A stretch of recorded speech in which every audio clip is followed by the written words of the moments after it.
It's vhia.org. That's as it sounds, thehia.org. You can also go to joinhemp.org if that's easier to remember. Either one will take you to our website, and I encourage you to click around. There's a lot about the history of the organization, a lot about sort of how we function and what our priorities are. And you'll see a lot of ways to connect to the community. You can check out our social networks, which are vastly larger than most in this industry, just by virtue of the fact that we've been building it for so long across so many different parts of the hemp industry. Let's talk about the power of hemp, from the farm field to finished goods. Learn all about it at the 2022 Midwest iHemp Expo, May 20th through 21st at the Lansing Center. Visit MidwestIHempExpo.com. See you there. Yeah, well. This is last bad Thursday. Yep. Well, you're blurry there, Blaine. I know. I don't know why. Why don't you stop Let me your take video? my glasses off. Maybe. Let's see what that does. Sometimes glasses, maybe. No, I don't know why I'm blurry. I mean, I might be blurry in my head, but I don't know why. Hi, I'm Jody. blurry here.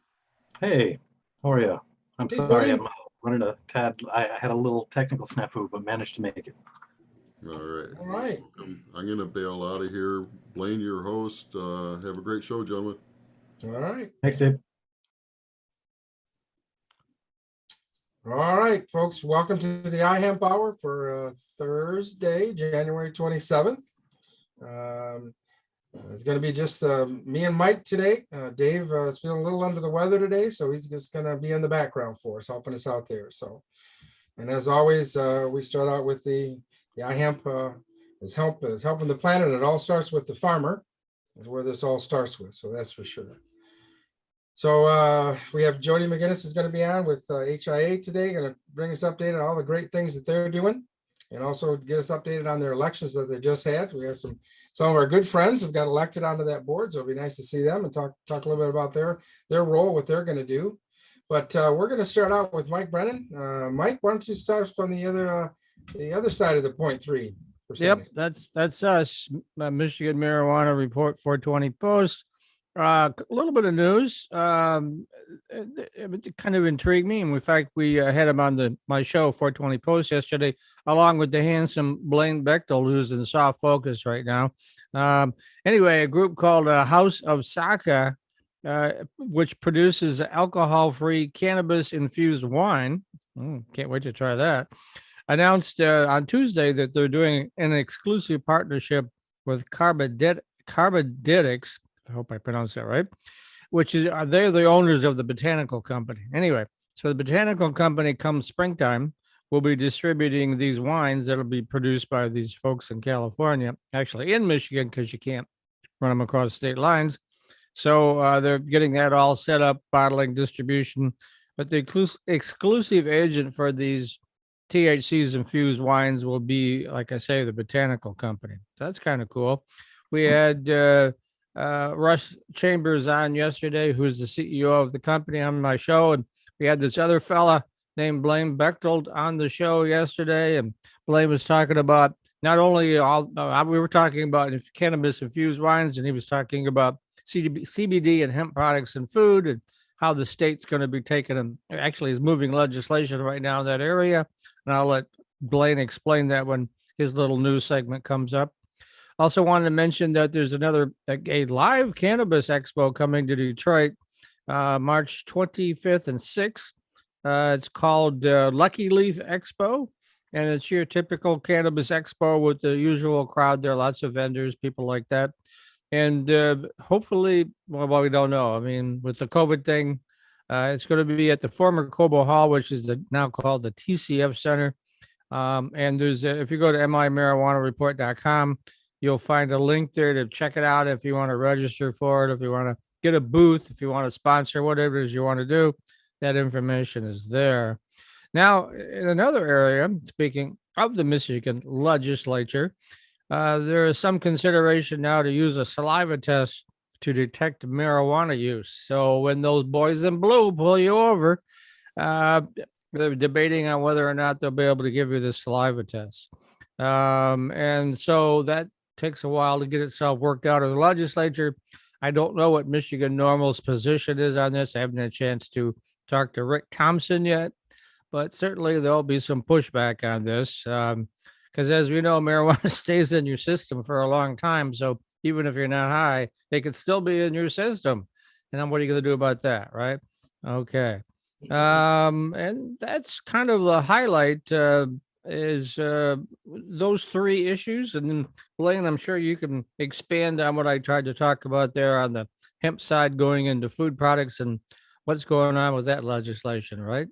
Well, I certainly can, Mike, and I appreciate that. And I'm sorry if to me, my background is nice and clear, but I look a little blurry. So I'm not sure if I look a little blurry to you, it is not you.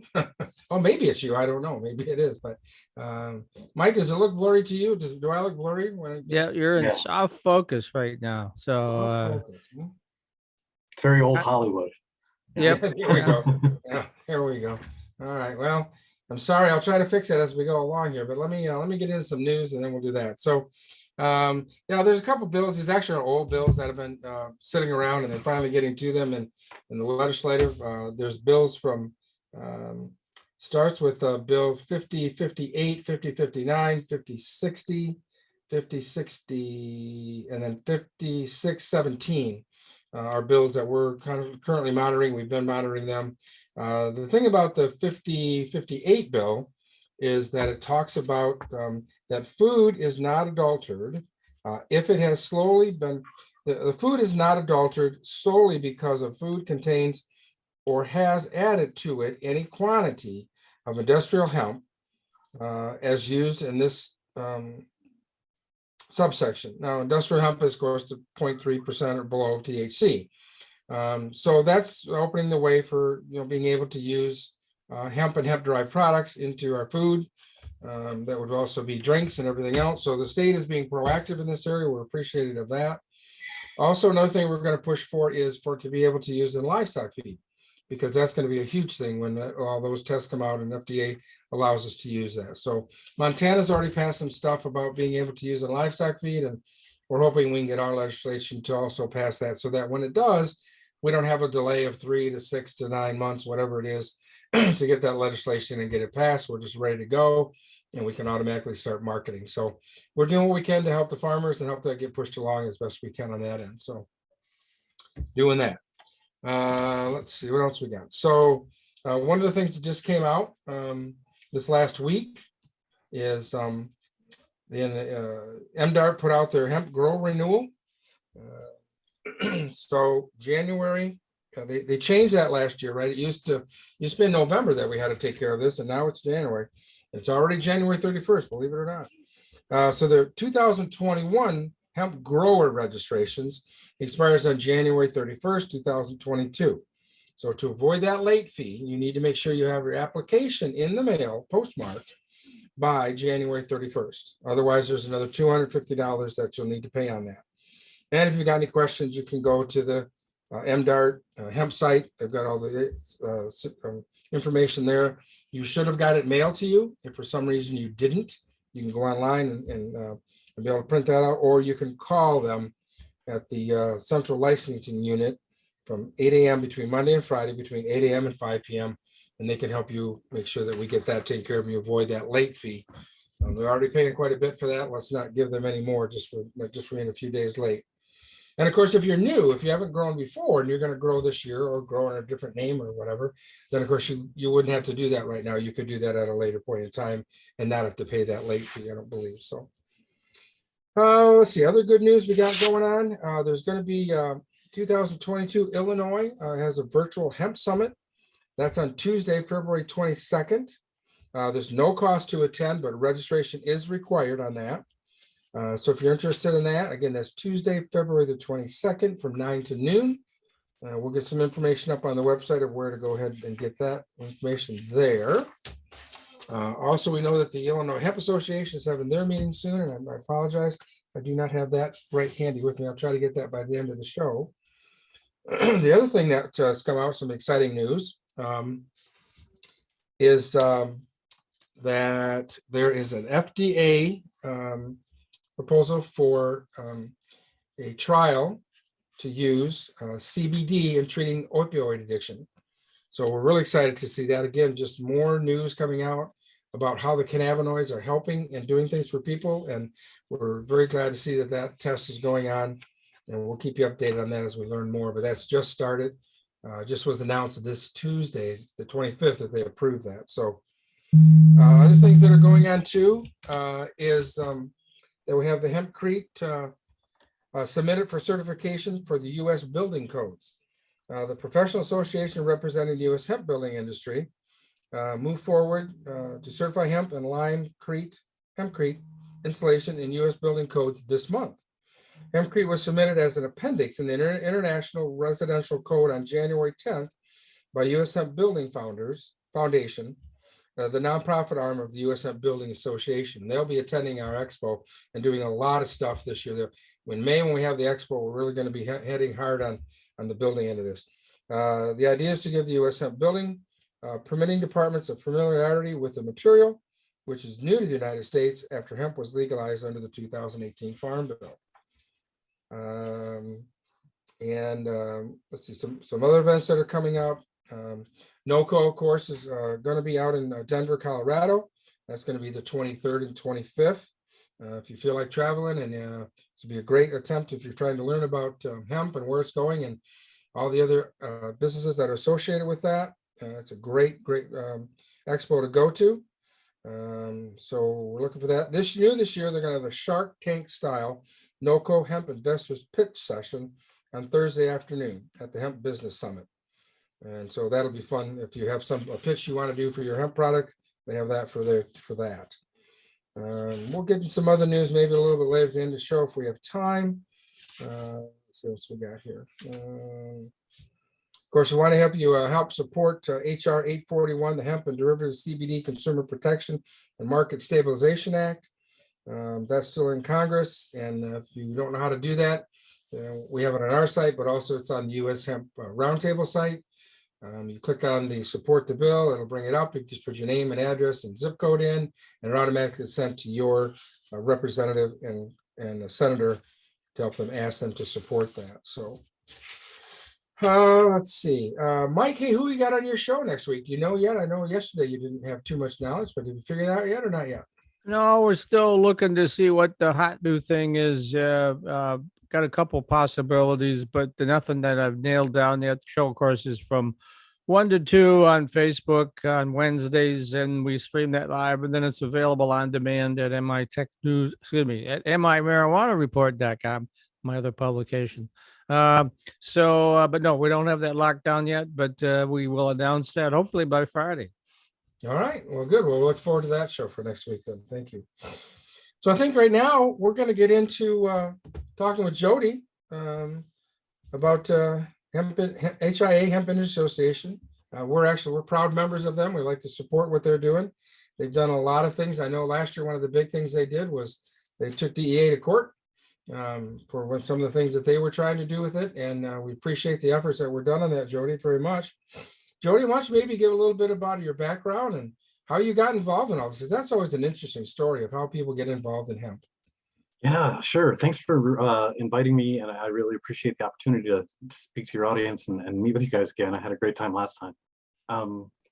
As to me and how I got involved, I actually, like a lot of people, my connection to this industry is personal. I had a family. My brother, who lived out in Utah several years back, got busted coming across state lines after he'd purchased CBD for my nephew who suffers from seizures. And I didn't really know anything about it at the time. I just sort of saw from a distance as my brother's life got derailed. They ended up losing their house, and he had to get a different job. And all I knew is that they, found this medicine that made my nephew part of the family again, and be able to communicate in a way that he hadn't in years. So not too long after that, I'd spent the preceding couple of decades working for membership-based nonprofits in the public television arena, in academia, and the arts, but always with nonprofit membership organizations. And MPP, the Marijuana Policy Project, was hiring for somebody to run their development, their fundraising. So I sort of jumped at that chance because I felt really motivated by the unfairness of the experience, the harshness of the penalties, and the irrationality of the whole legal regime that disrupted so many people's lives. And as I learned more about the issue, I got more passionate about it. So I spent a couple of years at MPP really cutting my teeth on advocacy fundraising, but also learning from a great policy shop there. We were involved with legalization there in your state during my time there. I helped as part of that team, and I don't over stress my emphasis to that effort, because my job was really as a fundraiser, not as a smart mind, but as a person out there pulling on heartstrings and telling patients and veteran stories and figuring out ways to get legislators on board. But it was a great experience. Illinois, Michigan, Vermont, and we even got medical passed in Utah, where my brother-in-law lives. So it was a great experience. But not too long after that, when HIA was hiring, I saw it as a chance to sort of bring together the two learning experiences. I had a strong background in association and membership nonprofit management, and a recent experience in cannabis policy. So I saw it as an opportunity to grow into that area that I've been learning so much about, and it really has been an incredible learning experience. It's been 18 months, almost entirely virtual. I've only met one of my board members as of yet in person, and it's been a very strange experience. As an executive director, very limited travel. The travel being such an essential part of getting around and meeting people and networking. It's been a definitely uniquely challenging but uniquely rewarding experience as well. Well, we're looking forward to having you. Hopefully you can travel and come out and be part of our Expo in May. So we're looking forward to that for sure. Everybody can come out and meet you, and you can explain to the group clearly what you do. I'm going to talk a little bit about your elections a little bit, and then we'll get into some other things. But so you just recently had your 2021 elections, and I'm going to read a little bit that you guys put out in your email. It says the IRS describes an organization like the HIA as a mutual benefit corporation with members. Classification that comes with specific regulations about how we do business and the rights of members. And the cumulative effect of all of those rules is this: the HIA is the most democratic type of nonprofit there is. Yeah. I think that's actually one of it's the thing that sets the HIA apart in a lot of ways, because since its founding back in '94, when I was still in high school, by Chris Conrad and others, it was the industry that we serve now, this new hemp industry, existed for the better part of 25 years as a sort of twinkle in the HIA's eyes, right? It was people who showed up every year, brought their business there, were doing something with hemp and wanted to find ways to get better purchasing power in the market, and come up with standards to define what was real hemp products and what wasn't, so that this industry, and obviously work on legalization. So they had all these shared goals, but it was really just the people who cared enough to show up and come together and make something out of nothing. And it was really a remarkable story. And that's the type of trade association the HIA is. It's a sort of a tool for people in the industry who want to get involved, to pick up that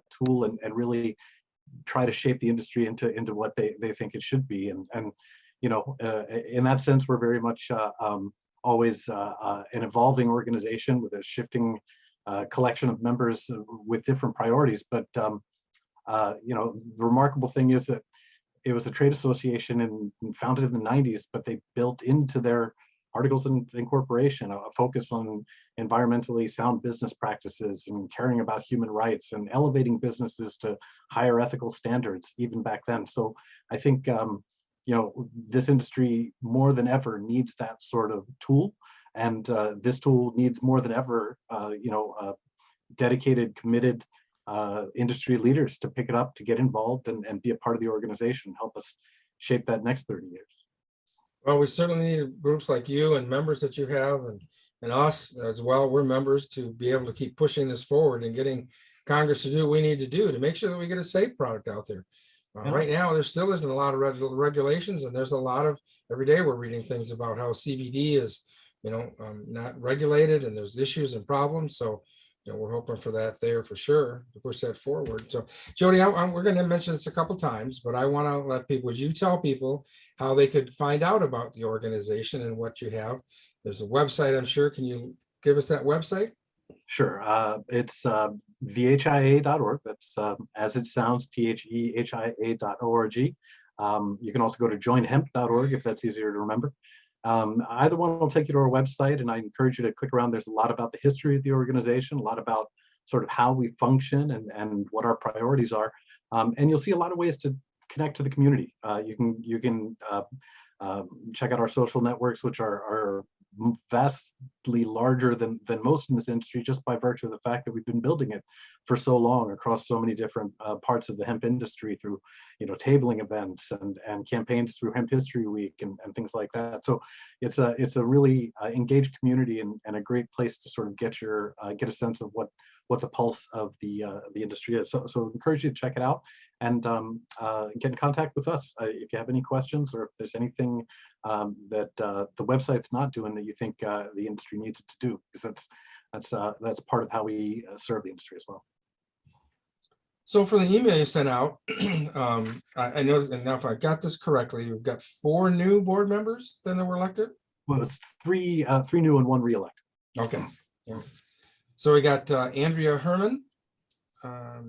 She's the owner and principal of Ridge International Cannabis Consulting. Among many other hats. She works for She Hemp wears a lot of Productions. hats. Yeah. If any of the board members are on and they want to come in and say hi, I'm not really tech savvy, and Dave gave me the host there.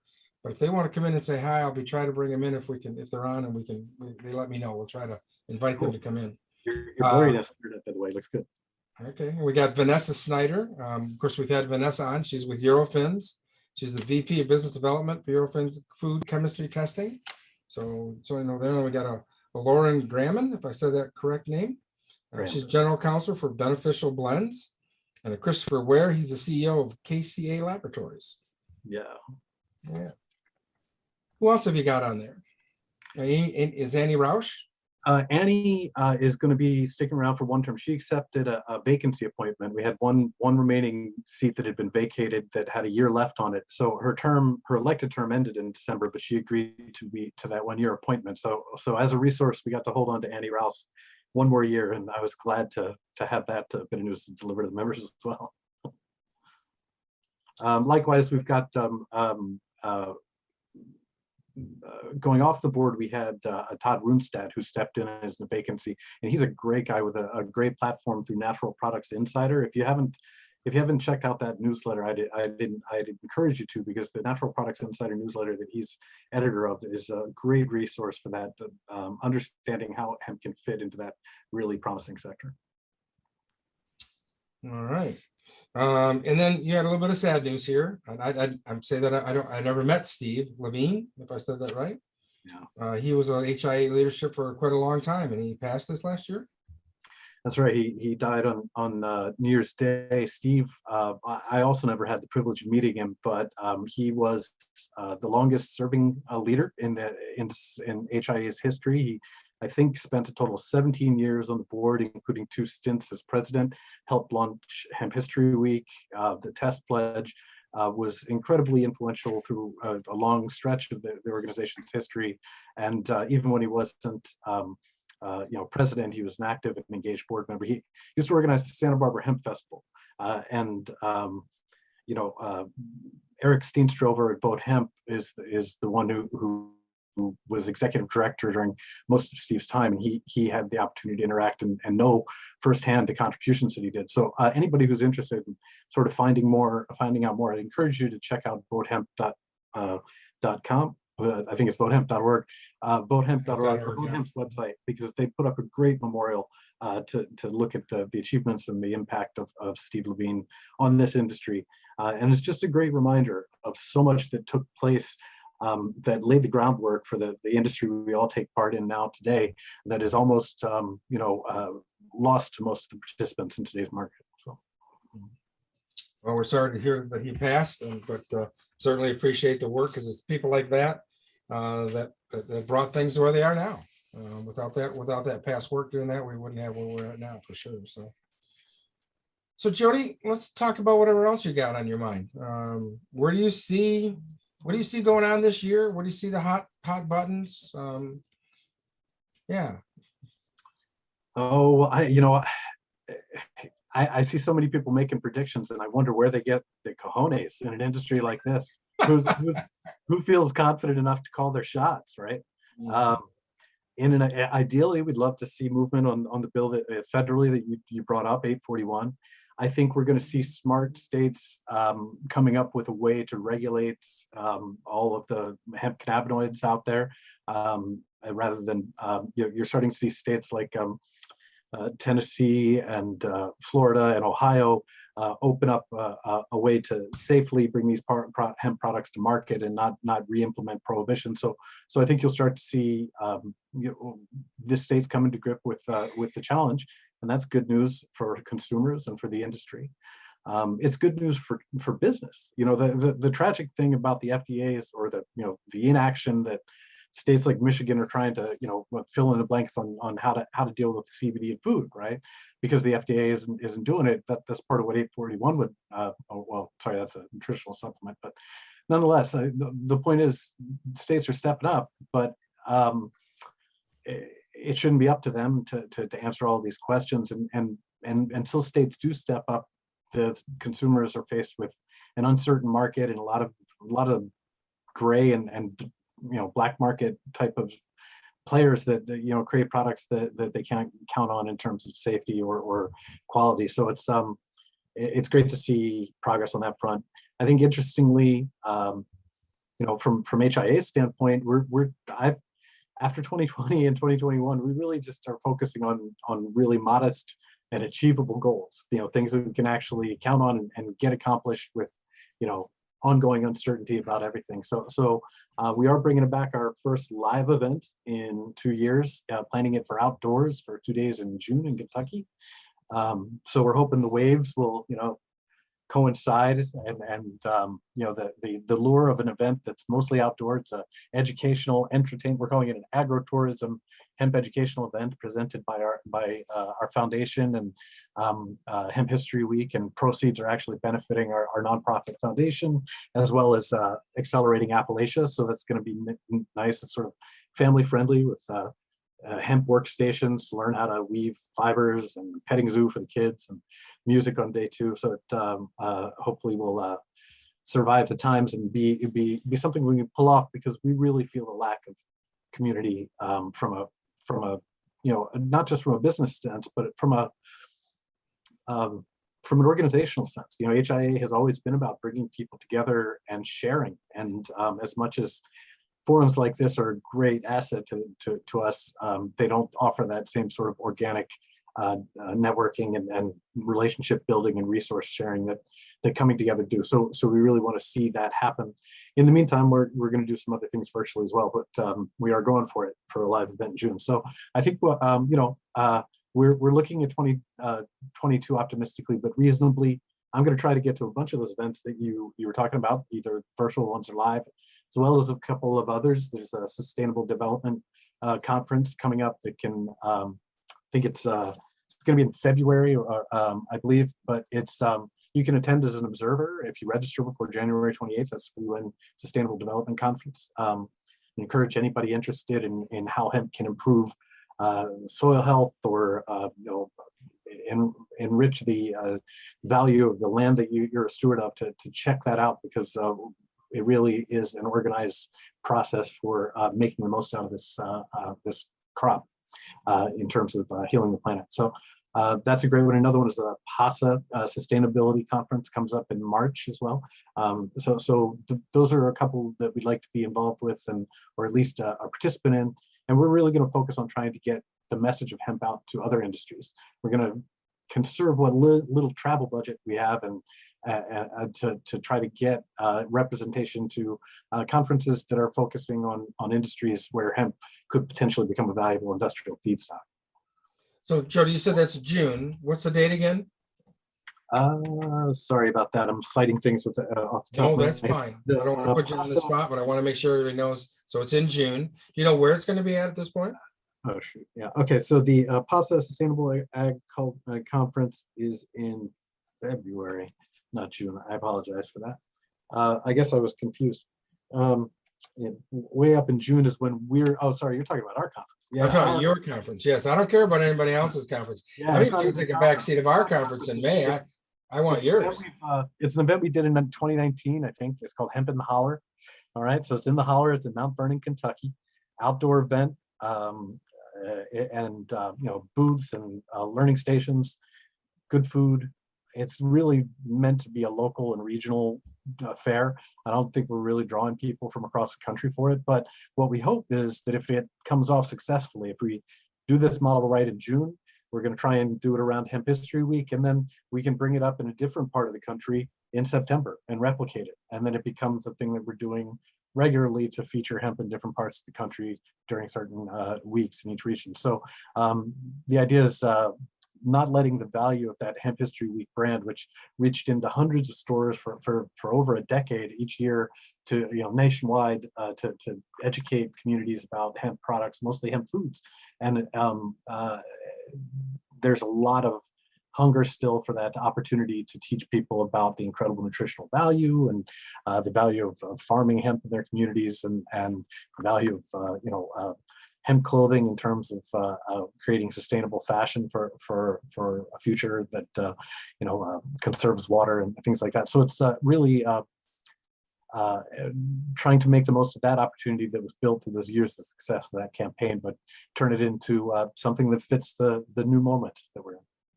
Let me leap in here and ask, what's the likelihood that the THC level will increase to 1% this year? There's at least one bill that I know of that's proposing to amend the farm bill to create a total THC limit of 1%. It has not yet been introduced. It should be introduced before too long. The thing to keep in mind is that less than 3% of bills that are introduced ever become law, and a vanishingly small percent even get a vote. So, the roundtable has been working assiduously and dedicatedly with HIA and its other partners and to push HB 841, which is the most conservative CBD regulation bill that's out there. It's just taken on the nutritional supplement question. It doesn't get into adjustables or food and the like. So food and beverages. So it's I would say that the likelihood that it happens this year is probably I wouldn't put a lot of money on it. That said, things happen in fits and starts, right? I mean, suddenly something will get attached to an omnibus spending bill, or they tried to put the Safe Banking Act on the defense bill, defense authorization spending bill this year, and it almost got passed that way. So things can suddenly move after not moving at all. More likely, I think, is that the next farm bill will seek to address the cap, which would probably be technically, I think 2023 is when it'll probably happen. So I think more than likely, if and when that issue gets addressed, it'll be in the next iteration of a farm bill. Since it's legal hemp that is in all 50 states, is it also partly an educational process? Is there still confusion that hemp is cannabis and you get high off hemp, or is that part of it or not? Oh, that it is remarkable. I mean, the level of understanding of hemp is less than that of CBD. So people actually have a better, studies have shown, or I should say consumer surveys have shown, that people will actually understand more about what CBD is than hemp itself. And that maybe that's not surprising given how it sort of entered the market, but there's a tremendous learning opportunity, even in Mount Vernon, Kentucky, where we're looking to host this event, where you think a lot of former tobacco farmers have looked at hemp or considered it, and some have grown it, and maybe they didn't have a great experience, but they're not unfamiliar. But it has, there's still a tremendous curiosity, lack of clarity between sort of what that THC cap actually means from farmers thinking about, if this is something my livestock consumes, are they going to get affected by it, or is it that's the same type of lack of knowledge that you brought up earlier, the Hemp Feed Coalition and the great work that they're doing. But fundamentally, it's the same type of questions. If we feed this to cows, is it going to get them high? And we have to prove to 1,000,000% of accuracy through so many different types of tests that no, that's in fact not going to happen. And it's the same level of misunderstanding. So I think there's a lot of consumer education is going to be core to what the HIA is focusing on for years to come. It's not going to, and then it's going to be about making smarter, better educated consumers. So it'll never stop, but still there's a great learning gap between people's understanding and the reality. And frankly, a lot of the marketing of some hemp products out there these days doesn't help by conflating, strain names, popular strain names to sell hemp cannabinoid products based off of, OG Kush and Purple Haze and stuff like that. I mean, the industry in a lot of ways has not done itself any favors in differentiating itself, and really invited a lot of confusion or the more unscrupulous actors, I should say. And there's quite a few good business actors out there who are wearing white hats in this Wild West, and I don't want to go without acknowledging that. You guys should go with the fact that many of the founding fathers, 275 years ago or something, were growing hemp. George Washington grew hemp. I think Jefferson grew hemp. Maybe you should throw that at them, and that'll, hey, it's cool, right? Hey, well, we worked that into our marketing materials for decades. I mean, I can pull you out some old graphics from the old website that crack you up, where we, have cartoons of George Washington with, this was written on hemp. So yeah, that'll chestnut. I mean, these days we have to grapple with a more complicated reality, which is, as America, takes a look at these questions, and we are reflecting hemp history, we have to acknowledge that, that sort of mythologizing glosses over the fact that those guys didn't do the farming. It was slaves that they owned who did the farming. It's not that they were out there in the fields. And that's a difficult question for an industry that is very underrepresented in terms of leaders of color. As much as I was pleased about the outcome of our election, I was very disappointed that we didn't have a greater number of candidates of color to choose from within our membership. And I think when, especially as white guys, when we recite the myths that we like about hemp, we have to always remember that there's another side to that story. So it's important as an association, I think, for the HIA to recognize that hemp history is just as complicated as American history. And just like everything else about this this experiment we're in, it's going to be what we make of it, and that's all about being inclusive. So that's sort of where we're coming at it from hemp history. We even are debating whether the organization had a debate just before I was hired that whether or not they wanted to stay with calling it Hemp History Week or change to just Hemp Week, because we didn't want to get into that complicated discussion. But the reality is, I think it's a discussion America's having. So the association is just a reflection of that. It's interesting. Jody, I'm going to try to share this.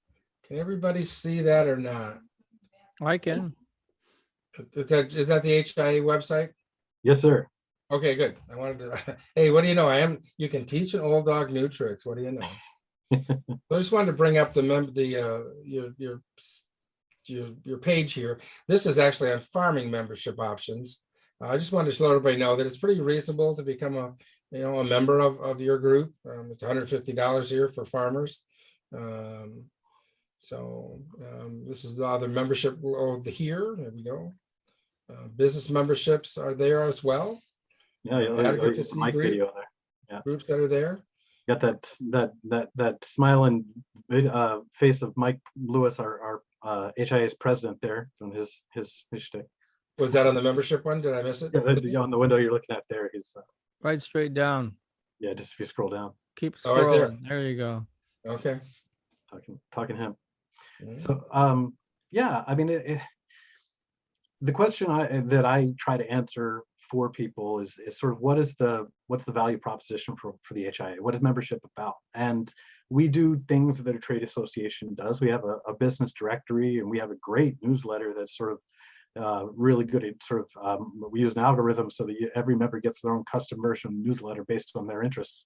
And it's, so we do those sort of standard things, but the HIA has always been about farmers and business people and entrepreneurs and activists and educators who wanted to do more than just make a profit with hemp. They wanted to make a difference.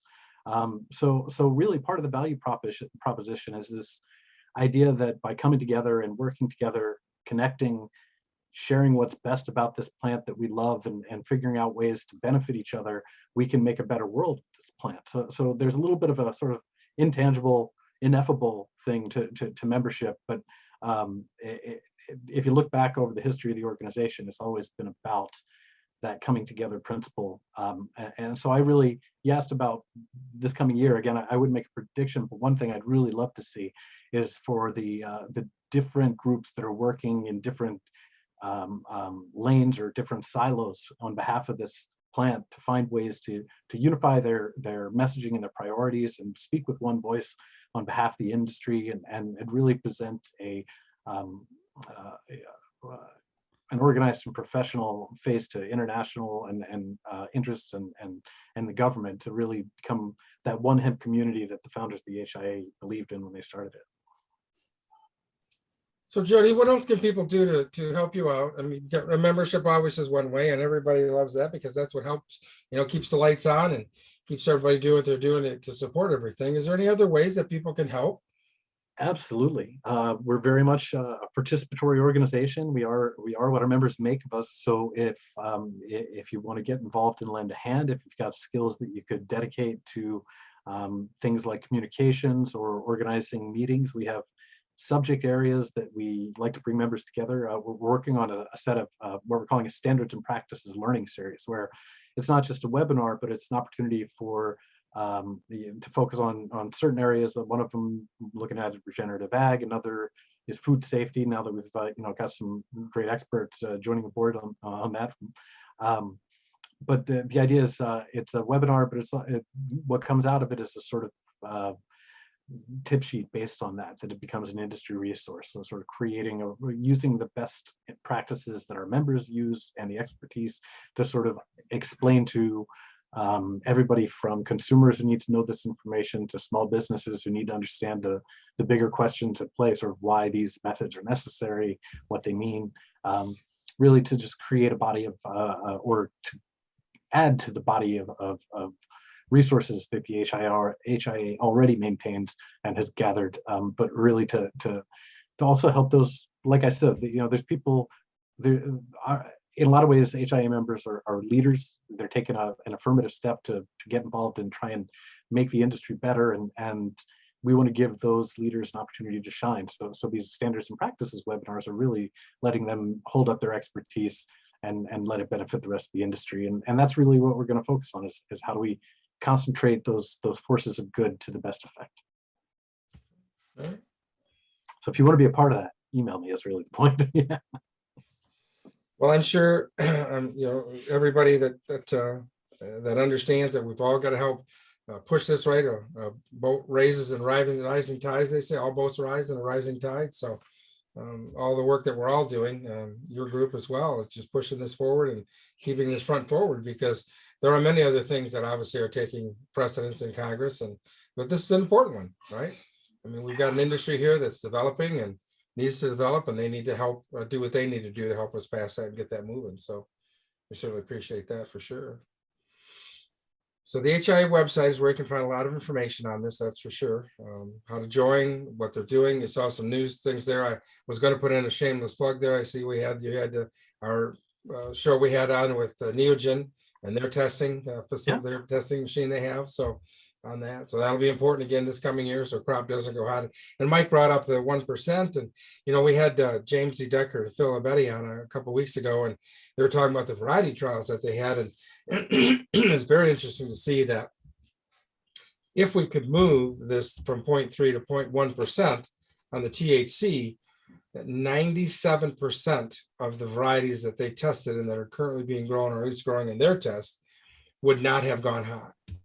Wow. Would not have gone hot. So that's huge. When somebody puts that kind of money and time and effort into this, and to be 0.4, 0.5, and they said really if we just move it up to 0.5, most of them would all pass too. So wow. So we're hoping that some logic comes in eventually here. So yeah, I mean, I think it seems to be the consensus everybody's arrived at. My only concern is that it seems to be the consensus because it's a round number, right? There's not a scientific basis for why 0.3% was the cutoff. Correct. There's no Correct. real scientific basis for why 1% even is the cutoff, except everybody can get with that as a number. So I wonder if there's a more subtle way to make that determination. But thinking of who we're dealing with inside Washington, I'm not gonna hold out for the perfect and let it be the enemy of the good. Well, Jody, anything else you'd like to share with us? We're kind of getting a little bit close on our time. We've got a few more minutes. Yeah, sure. I'd love to talk, if I could, a little bit about what I see as the exciting stuff for the future. A lot of people, I think, are excited about the trend towards adoption of fiber, and we're talking through we have an industry council. Well, we have several industry councils, but we have a board seat dedicated to a fiber representative on our board and a council that they manage of interested players. And they're doing things like, trying to collect the information so that we can sort of provide a guide for who's producing what from fiber and herd, right? And this would be the type of thing that if you're a farmer considering whether or not you want to add this to your rotation, you can go online and find who near you is could give you a price, like whose radius, which production center or production plant's radius are you likely to fall in, and who can you call to find out whether or not they could give you a price for this. So just doing what we can using our network to knit things together. But I think this is really going to be pretty exciting this year in terms of the announcements that are made, the deals that are cut to sort of break ground. We're seeing some of our members are involved with, several of our members are involved with different tribes, one of which includes hundreds of thousands of potential acres of land spanning multiple states that they're interested in farming at industrial capacity for fiber. And I think it's going to be the long-awaited year of things really getting exciting in the fiber sector. So I think I would encourage anybody who's interested in learning more to check out our Fiber Council and see if you might want to get involved in that, because it's a great opportunity to connect with others who share your interest and may be resources for you as well. Likewise, Jeff Kostwick from Hemp Production Services, our grain and seed rep on our board, and he's also heading up the Grain and Seed Council, and they're working in their distinct column on those same types of issues and trying to find ways to be helpful using the HIA as a tool. So and then of course the Cannabinoids Council has been pretty active on their front as well. So all of these things, you can get a little bit of an overview, you can find out more information, but it really is a whole plant organization. We have members from all different parts of the industry, and if hemp is something that you believe can help improve the world, HIA is really a home for you. So I'd like to see. Jody, I brought up the website again. So where would people find out more about those? Yeah, right under your advocacy there. Okay. Cannabinoids Council, Grain and Seed Council, and Fiber and Herd Council right there. Mm-hmm. Also some information on our current lawsuit, which is still ongoing with the DEA. And the previous three, this is our fourth go around for those who weren't aware. And we succeeded in stopping their attempts to schedule hemp oil back in the aughts. And we're part of the effort to try and stop their scheduling of CBD in 2016. So right now we're challenging their attempt to turn intermediate hemp extract, which is the byproduct that's created during extraction that frequently tips over that THC cap, but never sees the light of day or ends up on shelves. DEA put out a rule in 2020 saying that, hey, that's a narcotic, and we said no, that's not what the Farm Bill intended. So we've been going at it in federal court for going on 2 years on that with them. But then again, when we won in 2003, it was after a 3.5-year battle. So these things take time. They do, and I'm glad you brought that up, that you're still pursuing that and that's still active. Because I'll be honest with you, I did not know that was still active and you were still pursuing that. So thanks for that. Yeah, we actually had a dual track strategy, and sort of the first track yielded the result that we expected, but it was always going to be a long fight. Jeff is going to be on our show here in a few weeks, and I know that he's got some really exciting news to give out. They've joined and going to have some other varieties available, which is going to be nice. And Jeff's going to be on February the 17th is when he's going to be on talking. And cool. Yeah, he's a great guy. We were supposed to have Amy Roush this week, but Amy had some conflicts, so she had to kind of reschedule. But we're still going to have Seth Boone next week. He's going to be talking about the carbon and some other really great topics from Panics Exchange. So that's going to be a very good show. And then Andy's going to come on. She's going to talk about some of the recent stuff that's come out about the cannabinoids, CBDA, CBGA, and where that is with potentially helping with the COVID. Now, again, everybody, I got to understand, these are all stuff that's been done in the laboratory. They haven't been done on a wide span. They haven't done on people yet, but just interesting to see that we're finding all these uses for these cannabinoids, and even the one that they're doing for opioid addiction. I mean, it's amazing what they're finding. And then again, thinking about the 90 years of lost research that we didn't get as a result of prohibition. Yes.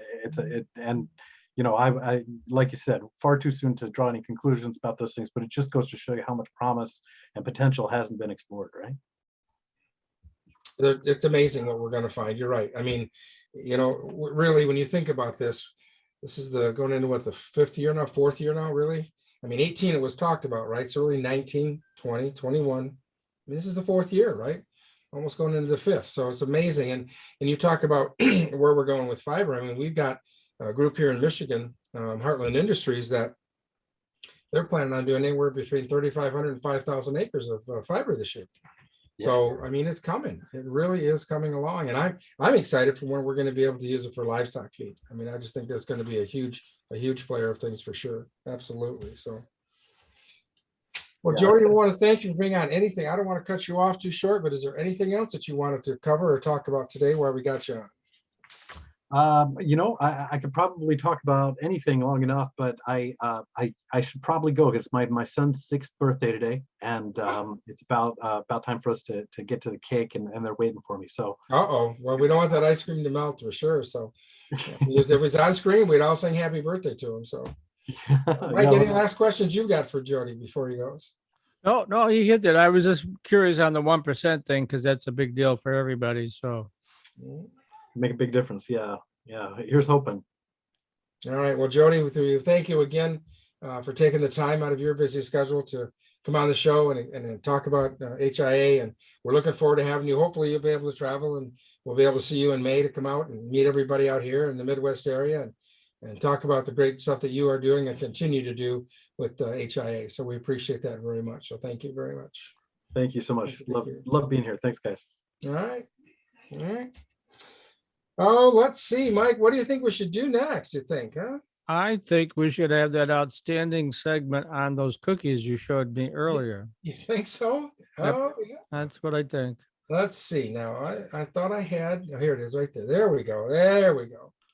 Can you see that now? Can you see the cookies on there? I can. I imagine your grandson's probably chomping on them somewhere, right? So, well, we've been keeping them up high, so he can't reach them today. That's not the problem. The problem is everybody else eating them today. Everybody else is chomping on them, huh? They are, yeah. So, you're missing the hat, Blaine, by the way. Oh, I'm going to put that on in just a second. I was just going to bring up a little more news that we haven't talked about yet. Again, I want everybody to know that in May, we're going to have our expo at the Lansing Center. That's May 20th and 21st. I always seem to get that date confused with what we had. On Thursday of that week, we're going to have Food Chain ID is going to be putting on a presentation on those that want to get certified, third-party certified, and especially talking about the U.S. Hemp Authority, the orange H you're seeing on a lot of product for that. We're going to be having that going on the day before. And then Friday night will be the Hemp Awards for sure. So we're excited to see about that too. And so it's going to be a great educational show. We're also going to be bringing in some of the cannabis side to this so that people can get educated on that. So we're trying to help with the education part of all this and get the reefer madness mentality out of people's minds and actually understand about how all hemp, all cannabis can help the planet and people. So we're looking forward to bringing that side in as well this year. So that'll be a fun side to bring in. So with that, we're going to do the closing of the show as we usually do. You gotta turn that on. There you go. Yep. There we go. Now we got it. Now we're good. Okay. We got to have the hemper hat on. Otherwise, it just doesn't work right. So this is Chia hemp seed oatmeal cookies. It has a healthy twist and it tastes terrific, and it really does. So the instructions are down below. You know, I like things pretty simple, Mike. I like to do that because I'm just a simple kind of guy. Makes about 30 servings on this particular one. So you got them for a long time or have a lot of friends over, one of the two. So they're ready in 30 minutes, and there's not too many calories in it. This is by the art and the kitchen. So we always like to give credit where credit is due on this thing. The ingredients are pretty simple. It's a multi-grain flour, so you could use any flour for it, not a problem. Oatmeal, coconut, chia seeds, hemp seeds, dark chocolate chip, raisins, or dried cranberries. We use raisins in this particular one that we have.